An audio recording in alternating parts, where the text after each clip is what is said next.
tenang ya. Di sini ada nggak yang tadi pagi nangis karena nggak dikasih jajan sama mamanya? Ada nggak? Ada. Berarti di sini perasaannya semua senang ya? Senang. Oke. Sebelum kalian berangkat sekolah, berarti kan kalian mau tidur kan ya? Tidur terus bangun. Bangun tidur. Setelah bangun tidur kalian melakukan apa? Bereskan kasur. Membersihkan kasur ya. Terus apa lagi? Ada yang mandi. Terus apa lagi?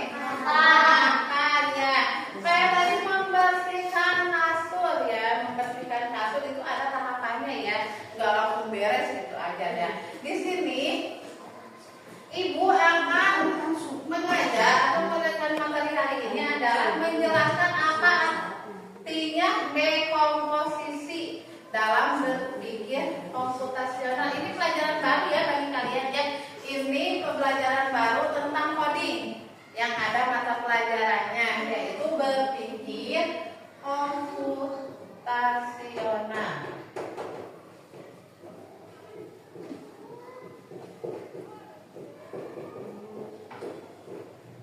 Berpikir komputasional itu ada macam-macam, ada secara dekomposisi, algoritma, pengenalan pola. Tapi ini di sini Ibu akan menerangkan tentang dekomposisi.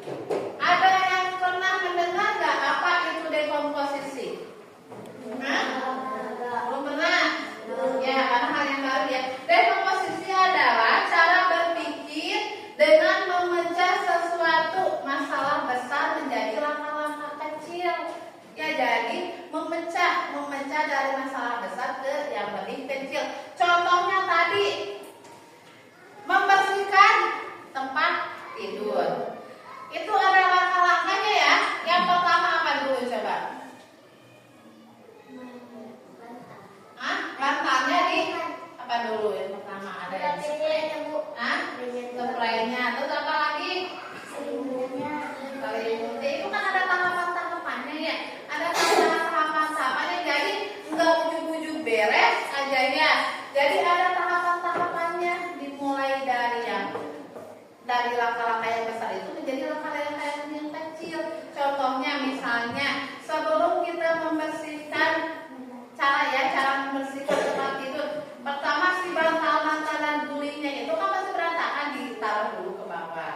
Ya, gak mungkin kan kita membersihkan tempat tidur kalau bantalnya masih ada di atas. Jadi disimpan dulu di bawah. Setelah itu kita rapikan spraynya.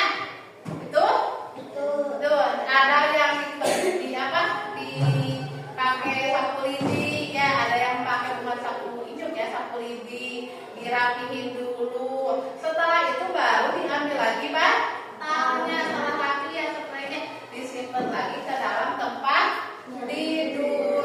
Itu cara membereskan kasur. Ada lagi di sini. Tadi kalian sarapan nggak? Sarapan sama apa? Nasi goreng. Terus sama apa lagi? Sama telur. Ada yang sama mie. Nasi goreng, mie, dan telur juga itu ada cara-caranya. Karena tidak akan mungkin langsung menjadi nasi gorengnya. Itu pertama-tama cara membuat nasi goreng apa coba? Potongan bawang. Terus ada apa lagi? Kayaknya lebih ke menyiapkan dulu ya. Menyiapkan dulu bahan-bahannya ya, menyiapkan dulu bahan-bahan seperti alatnya, wajahnya, menyiapkan wajah. Setelah itu apa? Memasukkan minyak dulu ya, memasukkan minyak ke dalam wajan. Terus di sini ada yang namanya pencabangan. Jadi ada dua opsi, ada yang masukin dulu telur, ada yang masukin dulu bawangnya. Aku sukanya masukin telur dulu, boleh. Aku sukanya masukin bawang dulu supaya bawangnya matang.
boleh memasukkan serbuk jasusnya. Kita masukkan serbuk jasus ya. Ini langkah-langkah tes prosedur. Kita memasukkan serbuk jasus. Setelah itu kira-kira apa? Ada yang boleh es batu, ada yang boleh memasukkan air ya. Jadi tergantung selera, itu dimaksud percabangan. Kadang ibu aku mah ingin memasukkan es batunya dulu, ibu aku mah ingin memasukkan esnya dulu. Berarti kita sepakat hari ini masukkan es batunya dulu apa es airnya dulu? Es batu. Oke, kita masukkan es batunya dulu ya.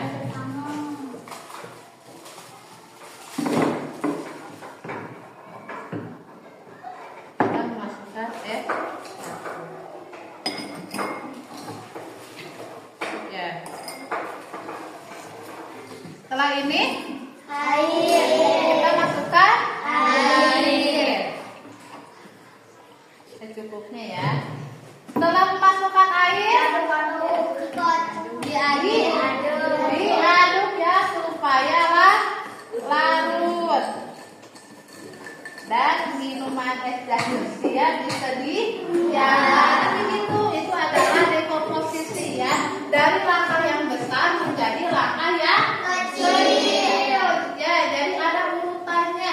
Walaupun tadi cenah Bu, aku mah es batunya dulu, Bu aku mah airnya dulu, itu merupakan percabangan atau opsi sesuai selera masing-masing ya. Oke, ini sudah jelas. Udah paham belum? Bagaimana cara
Siap, terima kasih, tepuk tangan. Yang itu cara membuat mie instan ya. Tadi ada yang pertama siapkan alat-alatnya dan bahannya, terus panaskan air, terus lagi masukkan mie dan akhirnya di mix ya, didamkan ya. Oke, terima kasih buat kelompok 2. Sekarang kelompok 3.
Yaitu adalah presentasi hasil diskusi dari kelompok 3, yaitu cara membuat teh manis. Yang pertama, tadi rebus air hingga mendidih. Yang kedua, tambahkan gula sesuai selera. Yang ketiga, masukkan kantong teh celup ke dalam gelas air berisi panas. Yang keempat, tuangkan air panas ke dalam gelas. Yang kelima, aduk teh hingga gula larut sepenuhnya. Yang keenam, biarkan selama 2-3 menit hingga teh larut dan berubah warna. Dan yang terakhir, teh manis yang disajikan. Tepuk tangan untuk dan sekarang yang terakhir yaitu kelompok 4.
Itu ada yang